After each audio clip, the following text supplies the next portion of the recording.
రాష్ట్ర విభజన తర్వాత ఆర్థిక సమస్యల్లో ఉన్న ప్రభుత్వం ఎర్రచందనం విక్రయం ద్వారా ఊపిరి పీల్చుకోవాలని భావించింది. అయితే కేంద్ర ప్రభుత్వ నిబంధనల్లో అటవీ శాఖ మార్కెటింగ్ వైఫల్యంతో ఇప్పటివరకు ఒక్క ఎర్రచందనం ముక్కను కూడా అమ్మలేకపోయింది. ఓ పక్క ప్రభుత్వం ఆపసోపాలు పడుతుంటే స్మగ్లర్లు మాత్రం దర్జాగా ఎర్రచందనాన్ని విదేశాలకు తరలిస్తూ సొమ్ము చేసుకుంటున్నారు.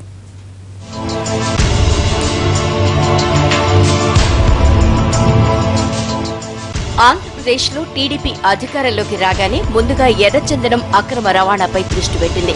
ఇందుకోసం ప్రత్యేకంగా టాస్క్ ఫోర్స్ నియమించింది.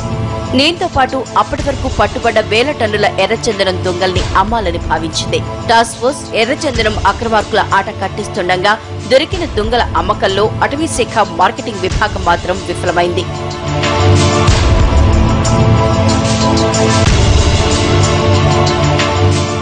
విభజన తర్వాత ఆర్థిక సంక్షోభంలో ఉన్న రాష్ట్రానికి ఏడాదికి 1000 కోట్లు ఎర్రచందనం విక్రయం ద్వారా వస్తుందని ప్రభుత్వం భావించింది. సీఎం అయితే ఏకంగా ఈ మొత్తాన్ని సీమ ప్రాజెక్టులకు ఉపయోగిస్తామని కూడా చెప్పారు. 10,000 టన్నుల్ని ఏబీసీ గ్రేడ్లుగా విభజించి రేట్లు నిర్ణయించి ఈ టెండర్ పిలిచింది ప్రభుత్వం.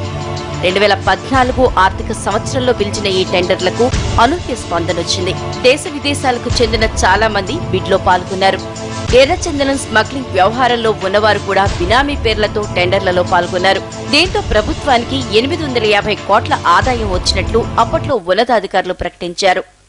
90% వరకు మనం కంట్రోల్ చేయగలుగుతున్నాం. ఎందుకంటే మనం ఫస్ట్ మన ఉద్దేశం ఏంటంటే అడవిలోకి పోకుండా చేయడము, రెండోది పోయిన తర్వాత కూడా చెట్టు నరకకుండా చేయడము, ఒకవేళ నరికినా కానీ తీసుకొచ్చేటప్పుడు వాటిని పట్టుకోవడం అనేది ఈ 3 అంచెలుగా మనం చేస్తున్నాము. సో అట్లా మనమేమి చెక్ పోస్టుల్లో ఖరీదైన కార్లను వదలకుండా చెక్ చేసేదానికి భయపడడం అలాంటిదేం లేదు. అందుకనే మనకు ఏదైతే అనుమానాస్పదంగా కొంత అదర్ స్టేట్ రిజిస్ట్రేషన్ బండ్లు ఈ మధ్య కాలంలో మనం చూసాం, మేము కంటైనర్లు పట్టుకున్నాము. అదేవిధంగా గ్యాస్ ట్యాంకర్, ఎల్పీజీ గ్యాస్ ట్యాంకర్లో కూడా తరలిస్తా పట్టుకోవడం జరిగింది. అయితే కేంద్ర ప్రభుత్వ నిబంధనలతో టెండర్లలో పాల్గొన్న వ్యాపారులు ఎవరూ సరుకును తరలించకపోలేదు.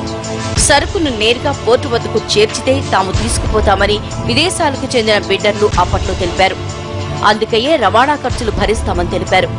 ఈ విషయంలో ఇప్పటికీ ప్రభుత్వం నిర్ణయం తీసుకోలేదు. దీంతో పాటు డబ్బు చెల్లింపుల విషయంలో పలు ఇబ్బందులు ఎదురైనట్లు తెలుస్తోంది. ఇప్పటికీ ఓ బాబా తీసుకున్న ఎర్రచందనం రేటు తగ్గించి ప్రభుత్వం అమ్మిందనే విమర్శలు ఉన్నాయి. 2015లో ప్రభుత్వం మరోసారి టెండర్లు పిలిచింది. కనీస స్పందన రాకపోవడంతో 2016 జనవరిలో మరోసారి టెండర్లు పిలిచారు. అయినప్పటికీ స్పందన ఏమాత్రం కనిపించలేదు. మరోవైపు స్మగ్లర్లు మాత్రం యథేచ్ఛగా ఎర్రచందనాన్ని విదేశాలకు తరలిస్తున్నారు. గత 10 ఏళ్లలో 25,000 కోట్ల సరుకును స్మగ్లర్లు అమ్ముకున్నట్లు ఓ అంచనా. అయితే స్మగ్లర్లు సరుకును అమ్ముకుంటున్నప్పుడు ప్రభుత్వం ఎందుకు అమ్మలేకపోతోందనేదే ప్రశ్నార్థకంగా మారింది. అసలు నాణ్యమైన సరుకు అటవీశాఖ గోడౌన్లో ఉందా అనే అనుమానాలు తలెత్తుతున్నాయి.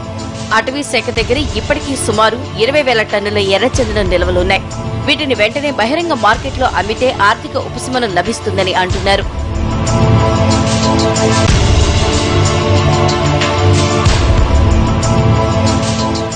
ఎర్రచందనాన్ని అక్రమంగా తరలిస్తూ పట్టుబడ్డ వ్యాపారులది ఇదే పరిస్థితి.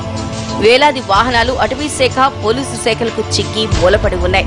వీటికి మార్కెట్లో డిమాండ్ ఉన్నప్పటికీ కేసుల గొడవ వల్ల అమ్మలేకపోతున్నారు. వాహనం దొరికిన వెంటనే అమ్మేసి ఆ డబ్బును డిపాజిట్ చేసి నిజమైన వాహనదారుడు వస్తే అతనికి ఇవ్వచ్చు, లేకపోతే ప్రభుత్వ ఖజానాకు తరలించవచ్చు. అలా కాకుండా కేసు పరిష్కారమయ్యే వరకు ఆ వాహనాన్ని అలాగే ఉంచి తర్వాత అమ్మకానికి పెడుతున్నారు. అప్పుడు తుక్కు కింద అమ్మాల్సి వస్తుంది. ఖరీదైన వాహనాలు కళ్ల ముందు పాడవుతున్నా నిబంధనల పేరుతో చూడాల్సి వస్తోందని అధికారులు అంటున్నారు. ప్రభుత్వం ఈ మధ్య ఎర్రచందనం నరికిన వారికి కఠిన శిక్షలు ఉండాలని చట్ట సవరణ చేసింది. అందులో ఈ విషయాలు కూడా చేర్చితే బాగుండేదన్న అభిప్రాయం వ్యక్తమవుతోంది.